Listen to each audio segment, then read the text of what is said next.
Welcome to eFileMyForms.com. At the homepage, you'll be asked to log in with your email and password. If you do not already have an account, you can go ahead and sign up for free. There's no credit card required to sign up for an account.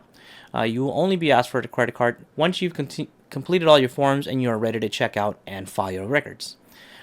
Creating an account requires a first name, a last name, email address,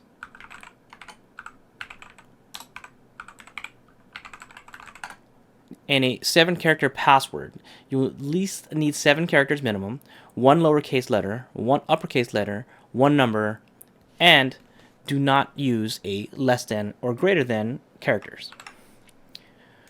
Go ahead and confirm that password again, and you can also check in the box here to sign up for emails for important tax news and filing reminders. This will go to the email address that you've provided above, and once you've done that, go ahead and click Create Account. It'll tell you in green here that your account has been created and you can log in and start filing, which will then you have to add your email account address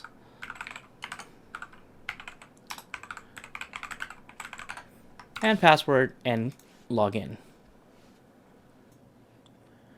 Once logged in, you'll be brought to the home screen. This home screen can always be found by clicking Home on the top left menu bar. At this home screen, you'll be presented with all the forms that are in progress. Since this is a new account, there is no forms here.